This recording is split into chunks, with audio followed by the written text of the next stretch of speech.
வணக்கம். இன்று இனியவை குரல் அதிகாரத்தின் அடுத்த குரலை நாம் காண இருக்கிறோம். 7வது குரல் என்று நினைக்கிறேன். இப்போது நான் ஏற்கனவே சொன்ன மாதிரி அழகான இனிமையான சொற்களை நாம் கூறும் பொழுது அது நமக்கு மட்டும் சந்தோஷத்தை கொடுக்கல, அதை கேட்பவர்களுக்கும் நம்ம பேசிகிட்டு இருக்கும்போது பார்க்குறவங்களுக்கும் ஒரு மன மகிழ்ச்சியை தருகிறது. உண்மைதானே? சந்தோஷமாக எல்லோரும் பேசிகிட்டு இருக்கும்போது நம்ம வெளியில் போகும்போது இதெல்லாம் கவனிக்கலாம். நண்பர்களாகட்டும், உறவினர்களாகட்டும், எல்லாம் சந்தோஷமாக பேசி சிரிச்சுக்கிட்டு இருந்தாங்கன்னு வைங்களேன், அதை பார்க்குறவங்களுக்கே மனசுக்கு சந்தோஷமாக இருக்கும். எவ்வளோ அழகாக பேசுகிறாங்க பாரு, என்ன இனிமையாக ஜாலியாக எல்லோரும் இருக்காங்க இல்லையா? இந்த மன மகிழ்ச்சி அது மனுஷனுக்கு ரொம்ப முக்கியம். அப்போ நம்மளுடைய எல்லா கவலைகளையும் கஷ்டங்களையும் மன அழுத்தங்களையும் நீக்கக்கூடியது இனிய சொற்கள். ஏன்னா இப்போ எனக்கு தெரிஞ்சு நான் பார்க்குறது என்னன்னாக்கா, நிறைய இடங்களில் நல்ல பெரிய பதவியில் இருக்காங்க, மிகப்பெரிய பதவிகள். என்ன பொழுதுக்கும் அப்படியே டென்ஷன்லேயே இருப்பாங்க.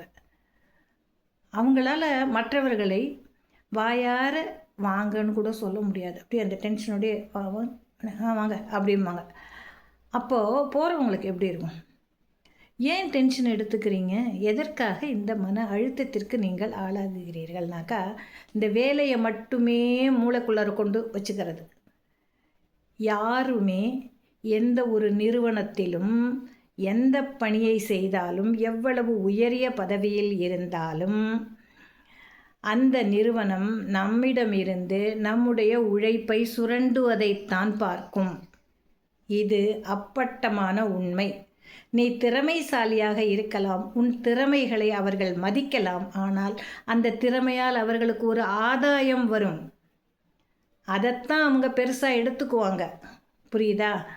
ஆனால் உனக்குன்னு பார்க்கும்பொழுது என்ன இருக்கும்? ஒரு பொறுப்பை கொடுத்த உடனே என்ன செய்கிறோம்? அதை உடனே செய்யணும். ஐயோ, இந்த டார்கெட் வச்சுட்டா, டார்கெட் கொடுத்த உடனே என்ன ஆகுது? மனசுக்குள்ளார இங்கே போய் உட்காந்துக்குது அந்த டென்ஷன்.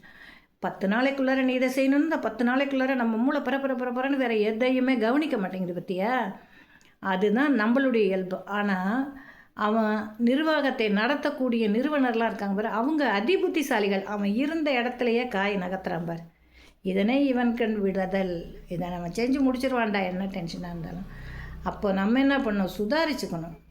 சரி, நம்ம நல்ல பணியாற்றுகிறோம், நமக்கு கிடைத்த இது அங்கீகாரம், இதை நாம் நிதானமாக யோசித்து அழகாக பேசி செய்யலாம். அதுக்காக டென்ஷன் எடுத்துக்க வேண்டாம். ஒரு நாளில் முடிக்கலைன்னா பரவாயில்லை, அந்த டார்கெட்டை முடிக்கலை இன்றைக்கின்னு சொன்னால் என்ன ஆகிடும்? ஒன்றும் ஆகாது, எதுவுமே ஆகாது. நிறுவனத்துக்கும் ஒன்றும் ஆகாது, நமக்கும் ஒன்றும் ஆகாது. அதனால் அந்த அவசரமாக அப்போ போகும்போது தான் என்ன, நம்மளுடைய இயல்பு நிறை திரிந்து விடுகிறது, மாறிடுது. அப்போ வீட்டுக்கு போனாலும் கடுகடும்போம், பக்கத்தில் இருக்கிற ஃப்ரெண்ட்ஸுக்கிட்டேயும் கடுப்ப, எனக்கு இப்போ தான் டார்கெட் முடிக்கணும் சுமார் அப்படிம்போம். குழந்தைங்க வந்தாலும் அதே விஷயத்தை நம்ம காட்டுவோம். இதெல்லாம் இருக்கக்கூடாது. ஏன்னா நம்மை ஒருவர் பயன்படுத்தி கொள்ளுகிறார்.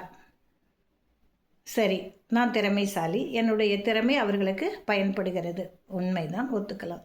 ஆனால் அதுக்காக அவர்களுக்கு மட்டுமே ஊழியம் செய்ய வேண்டாம். உங்கள் குடும்பம், உங்கள் வாழ்க்கை, உங்கள் சகோதரர், உங்கள் அன்னை, உங்கள் தந்தை எல்லாரும் இருக்காங்களே, அவங்கள யார் பார்க்குறதா? அவங்கக்கிட்ட யார் இனிமையாக பேசுறது? பொழுதுக்கும் ஆஃபீஸில் உட்காந்துக்கிட்டு இருந்தீங்கன்னா உன்னுடைய வாழ்க்கையை நீ சுவைக்கவே இல்லையே. இதுதான் நடந்துக்கிட்டு இருக்கு. அதனால தான் இந்த டென்ஷன்.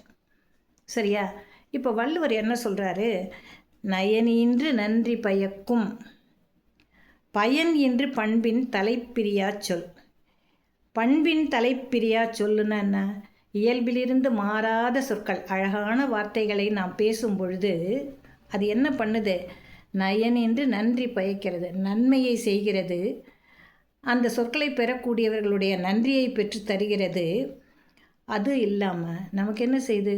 மிகுந்த மற்ற ஆதாயங்களையும் பெற்று தருகிறது. ஆக தலை சிறந்த பண்புடைய சொற்களை நாம் கூறும் பொழுது அந்த சொற்கள் நமக்கு மட்டும் பயன் தருபவை அல்ல, நம்மை சார்ந்தவர்கள் அனைவருக்கும் பயனை தருகிறதா. நயன் ஈன்றி நன்றி பயக்கும்.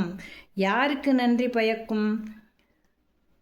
நமக்கு யார் சொல்ல போகிறா? மற்றவர்கள். அப்போ மற்றவர்கள் அந்த இனிமையை ரசிப்பதனாலும் ருசிப்பதனாலும் மட்டுமே நம்ம என்ன பண்ணுறாங்க, அந்த நன்றியினை நமக்கு உரித்தாக்குகிறார்கள். ஆக நல்ல சொற்கள் நமது பண்பை மற்றவர்களுக்கு வெளிச்சம் போட்டு காட்டுவதோடு அவர்கள் நம்மிடம் நன்றியோடும் பணிவோடும் பண்போடும் அன்போடும் இருப்பதற்கும் பயனுள்ளவையாக இருக்கின்றன. உண்மைதானே? நாளை சந்திக்கலாம்.